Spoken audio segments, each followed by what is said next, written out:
안녕하세요. 인천 송도에 위치한 좋은나무 두뇌과학심리연구소의 최정아라고 합니다.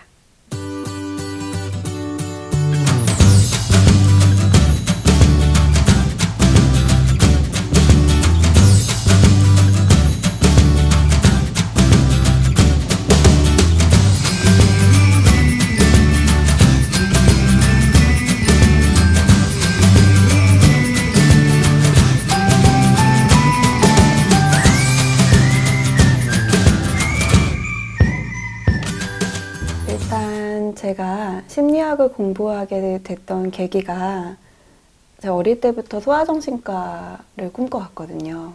소아정신과 닥터를 꿈꿔왔고, 그렇기 때문에 이제 미국에 가서 심리학을 일단 공부를 하게 되었었는데, 제가 미국에서 심리학 공부를 처음 시작하면서 굉장히 좋았던 구절이 사람의 다름에 대해 공부를 한다는 거였어요.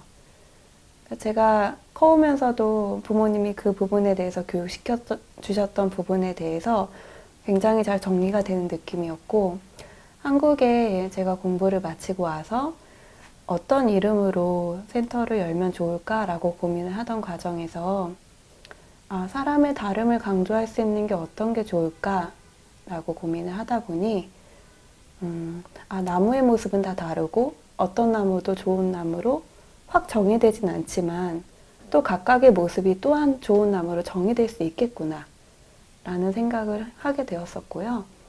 그래서 좋은 나무란 이름을 가지고 이제 처음에는 사실 저희가 좋은 나무 클리닉이란 상호를 가지고 있었고 저희가 IM이나 이제 TLP나 뉴로피드백 같은 다른 훈련들을 더 많이 복합적으로 진행을 하게 되면서 두뇌과학 심리연구소란 이름을 덧붙여서 지금의 최종 이름이 되게 되었습니다. 누구에게나 그렇겠지만 저는 엄마가 굉장히 친구 같은 존재였어요.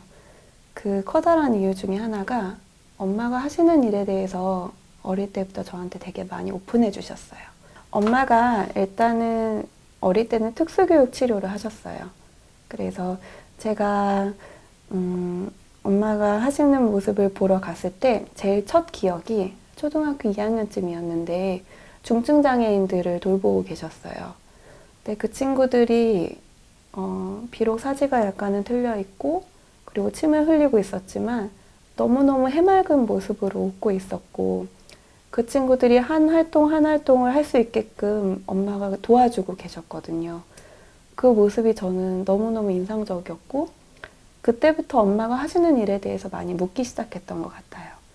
그런데 엄마가 그렇게 일을 하시다가 이제 중증인 친구들을 돕는 일도 좋지만 중증과 비중증의 약간 중간쯤에 있는 친구들을 돕는 다른 공부를 해보고 싶으시다고 하시면서 미술치료로 전향하셨어요.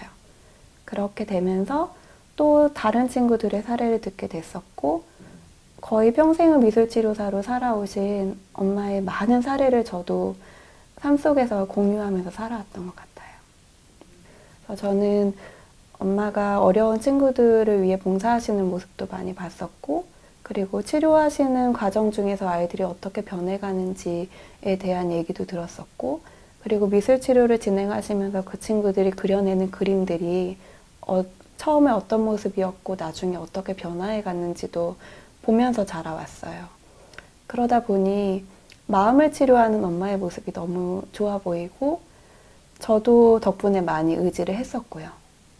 엄마의 모든 삶의 하나하나의 발자취들이 또 제가 현재 이 자리에 있는 이 모습을 이뤄온 것 같아요.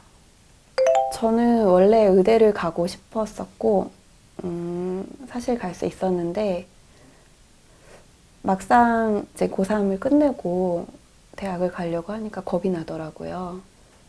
정말 내가 평생 꿈꿔왔던 이 일이 내가 원했던 내 마음에서 원했던 사람들의 마음을 다루는 일과 유사한 일이 될 수 있을까? 라는 고민을 하기 시작했는데 잘 모르겠더라고요. 답을 못 찾겠었어요, 그 당시에. 그래서 심리학을 먼저 공부해보자. 그 후에 다시 결정을 하는 게 좋겠다라고 생각을 했고요. 그래서 한국에서 심리학을 공부할까 하다가 한국의 입시는 정해져 있잖아요, 기간이. 그래서 어차피 원래 유학을 가려던 계획도 있었었고 그 시기를 조금 앞당겨서 일단 심리학을 미국에 가서 공부를 해보자 라는 생각으로 갔었고요. 자연스럽게 제 원래 관심 분야가 소아정신이다 보니 발달심리학 쪽으로 포커스를 둬서 공부를 하게 되었어요. 저희는 일단 검사부터 시작을 하고요. 다양한 이제 검사 도구들이 있고요. 그리고 이제 훈련으로 들어가면 저희 두뇌과학이란 타이틀에 맞게는 TLP라는 청지각 훈련과 그리고 이제 IM이라고 하는 인터랙티브 메트로놈이라고 하는 집중력 훈련에 주로 사용하는 도구가 있고요. 또한 뉴로피드백이라고 하는 뇌파 훈련 기기가 있고요. 또 이제 시지각 훈련을 하기 위해서 요즘 난독이나 실질적으로 시각적 지각 능력에 문제가 있는 친구들 같은 경우는 또 그런 훈련 프로그램을 통해서 도움을 주고 있습니다. 그리고 그 외에 많이들 아시는 놀이치료, 인지치료, 심리치료를 진행하기 위한 다양한 소도구들이 또한 있고요.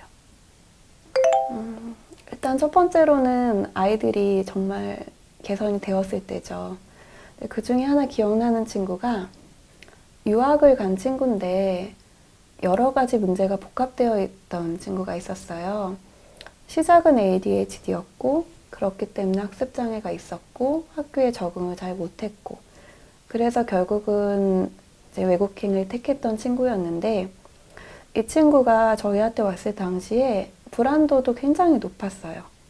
근데 불안도가 너무 높다 보니 이게 일종의 외상후 스트레스 장애처럼 가서 한국에서 학창시절에 있었던 기억들이 다 트라우마로 적용된 채로 한국에 대해서 굉장히 나쁜 기억을 가지고 외국에서 생활을 하고 있는 친구가 있었어요.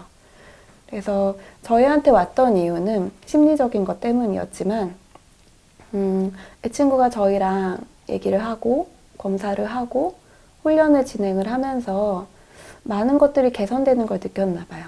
처음에는 자기의 불안정했던 마음이 많이 감소되었고 그리고 그 다음엔 집중이 부족했던 습관들이 좀 개선되기 시작했고 이러다 보니 이 친구가 방학 때 2달을 꼭 만들어서 왔어요. 유학 생활은 계속 해야 되니까 이제 더 이상 한국에서 학교 생활을 하긴 쉽지 않다는 걸 본인이 아니까 기말을 최대한 빨리 끝내고 학교 들어가는 시기를 최대한 늦춰서 꼭 2달을 만들어서 저희 기관에 와서 훈련을 하고 가는 걸 3년 동안 진행을 했었어요. 그래서 이 친구가 전 정말 많이 기억에 남아요. 이 친구가 저희를 의지해줬던 것도 너무 고마웠고 그리고 올 때마다 약간 힘든 모습으로 왔다가 2달이 끝난 후에는 선생님 나 이제 다시 잘해볼 수 있어요 라는 말을 하면서 가던 모습도 너무 인상에 남았었고 그리고 실제로 이 친구를 외국에 보낼 때 부모님께서 대학 진학은 별로 꿈을 가지지 않으셨어요. 그냥 여기서 학창시절을 보내기 너무 어렵던 친구였으니까 약간은 도피성으로 약간은 마음이 편해지길 원하면서 보냈던 친구였는데 이 친구가 저 얼마 전에 대학에 갔어요. 네. 그리고 스스로 뭘 잘 못하던 친구였는데 그 대학을 가기 전에도 외국은 이제 학생들도 아르바이트를 하잖아요. 아르바이트를 하고 있는 사진들이 저희한테 오기도 하고. 그러니까 이 친구 같은 경우는 너무 복합적인 문제들이 있었지만 정말 저희를 많이 의지해줬고 열심히 따라와줬고 부모님도 믿어주셨고 그리고 이 친구가 모든 기능을 해내는데 다시 올바른 트랙으로 가는데 이 친구가 현재 서 있는 모습이 저는 너무나 자랑스러워요. 가장 기억나는 친구입니다. 노년층이라고 할지라도 60대 초반 내지는 중반 정도 연령까지만 이제 말씀을 드리고는 있지만 약간씩 넘어다녀요. 그 아래 연령들도 이 친구가 혹여나 눈 마주침이 잘 안 된다든지 언어 발달이 조금 느리다는 느낌이 든다든지 어림에도 불구하고 산만한 태도가 의심이 된다든지 하시면 전화가 많이 오시고요. 그리고 저희한테 훈련을 받고 갔던 친구들의 부모님들이 본인의 또한 부모님들의 약간의 인지적 증상이 달라지는 모습을 보고 혹여 방법이 있을지 병원에 모시고 가고 싶은데 병원은 너무 무서워하시고 여기서 어떤 얘기라도 좀 마음 편해질 수 있는 얘기를 들을 수 있는지를 걱정하시면서 전화가 오세요. 그래서 연령층은 정말 다양하고요. 제가 이 기간을 통해서 해내려고 하는 큰 역할은 사람들의 마음이 편안해지는 거예요. 그러니까 기능적인 문제도 저희가 해결해 드리려고 제가 최대한 많이 공부를 하고 다양한 훈련 도구도 받아들이고는 있지만 사람이 모든 기능을 발휘하거나 자기가 있는 환경에서 가장 좋은 역할을 해내려면 그 마음이 편안한 게 우선되다는 생각을 해요. 건강검진처럼 아이들도 적절한 시기에 한 번쯤은 검사를 해보시는 게 저는 굉장히 좋은 방법이라고 생각을 해요. 그 시기 같은 경우는 내 아이가 초등학교 가기 직전 정도? 여태까지 학교 가기 직전까지 이 친구가 잘 자라왔나? 지능은 잘 발달되었나? 심리적인 부분은 잘 준비가 되었나? 가볍게 체크해 보는 거. 그리고 사춘기를 겪을 때 아이가 좀 힘들어한다, 버거워한다 느끼실 때 그냥 지나가겠지가 아니라 혹시 얘가 느끼는 이 정도가 남들보다 조금은 더 심한 정도가 아닐까? 혹은 이 과정에서 많이 힘들어하진 않을까? 초등학교 고학년부터 중학교 1, 2학년 정도 사이에도 한 번쯤은 체크해 보시는 게 저는 좋을 거라고 생각을 좀 하고 있고요. 그리고 그 다음 시기는 성인이 되었을 때. 그냥 내가 직장을 다니다가 혹은 결혼을 해서 살다가 너무 달리고 살다 보니 나를 돌보지 못했을 때 어느 순간 돌아보니 내가 살짝은 피폐해진 느낌이 들었을 때 내가 어디에 있는가를 한 번쯤은 체크해 보시는 거. 그냥 그 당시 나를 달래려고만 하지 마시고 필요할 때 건강검진처럼 한 번쯤은 내 마음 상태를 체크해 보고 가시는 게 좀 더 심리상담 기관들이 개개인에게 가까워지는 기회가 될 수 있을 것 같고요. 개개인에게도 굉장히 큰 도움이 될 수 있을 거라고 저는 전공자로서는 생각을 합니다. 그래서 그 부분을 좀 말씀드리고 싶었어요.